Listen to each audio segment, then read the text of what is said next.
फलों के अलावा गोश्त और सब्जियां भी नज़ला ज़ुकाम में आराम पहुंचाने और इससे बचाव में अहम किरदार अदा करती हैं। आम नज़ला ज़ुकाम बेहद आम है। ये एक फ़र्द से दूसरे फ़र्द तक सिर्फ मुसाफा करने से भी मुंतकिल हो सकता है। अगर आपके हलक में खराश है, नाक बह रही है, आप दर्द और तकलीफ में मुब्तला है, तो फिर यकीन कर लें कि नज़ला ज़ुकाम शुरू हो गया है। नज़ला ज़ुकाम एक फ़र्द से दूसरे फ़र्द तक किस तरह से मुंतकिल होता है? आसानी से, यानी वायरस आलूद लुआब और बलगम से करीब खड़े हुए या बैठे हुए किसी भी फ़र्द की छींक इस बात के लिए काफ़ी होती है कि चंद जरसूमें हमारे सिस्टम में दाखिल हो जाएं और हमें एक हफ्ते के लिए परेशानी में मुब्तला कर दें।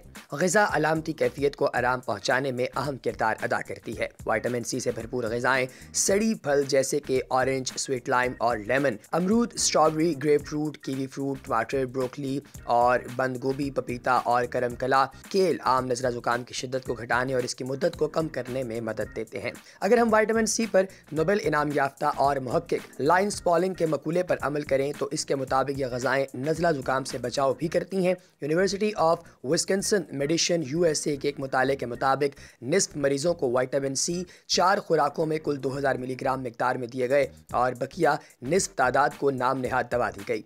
नतीजा ये निकला कि विटामिन सी ने आम नज़ला ज़ुकाम के असरात को कमज़ोर कर दिया और जिस्म के इंतहाई कवी दिफाई यानी वाइट ब्लड सेल्स को सहारा दिया। सब्जियों की अशिया में कद्दू, पीठे के बीज, सालिम अनाज के जरसूमों की तय, खुश्क मटर, फलियाँ और मगजियात नज़ला ज़ुकाम के ख़िलाफ़ हमारी जंग को क़ुव्वत फराहम करते हैं, जैसा कि 12वीं सदी में दरियाफ़्त किया गया था। गर्म सूप भी नज़ला ज़ुकाम से निजात दिलाने में अहम किरदार अदा करते हैं। फेफड़ों के स्पेशलिस्ट और UCLA स्कूल ऑफ मेडिसिन के प्रोफेसर डॉक्टर अरविंद ज़मनट का मशवरा है कि तेज़ चुभने वाली बू के हामिल अज्जा अगर सूप में दे दिए जाएँ तो जैसा कि लहसुन, लाल मिर्च और करसी मसाले वगैरह, तो इस सूप का वही असर होगा जो दाफ़े बलगम और खांसी दूर करने वाली दवाओं का होता है। ये बलगम को बाहर निकालने, सीने की जकड़न को साफ करने और सोजिशी कैफियत को दूर करने में मदद देते हैं। बस इस तरह से सांस लेने में आसानी पैदा हो जाती है। आप सूप में जितना ज़्यादा लहसुन और गरम मसाले शामिल करेंगे वो सूप आपके फेफड़ों को साफ करने के लिए उतना ही ज़्यादा बेहतर हो जाएगा। नज़ला ज़ुकाम की इब्तदाई अलामात के ज़ाहिर होते ही आप लहसुन के जितने जवे खा सकते हैं खा लें।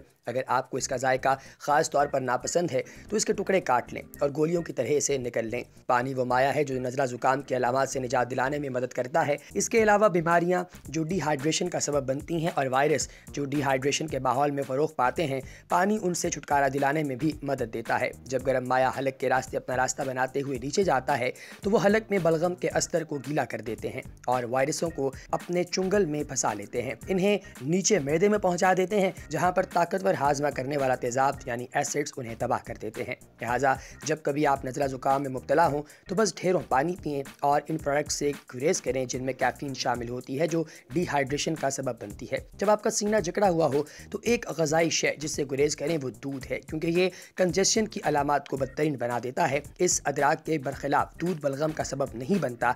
ये गर्म तेज़ मसालेदार ग़िज़ाओं के ख़िलाफ़ असर करता है। दूध मुंह और मैदे के सेंसरी रिसेप्टर्स को सुकून पहुँचाता है और कंजेस्टिंग को तवालत देता है।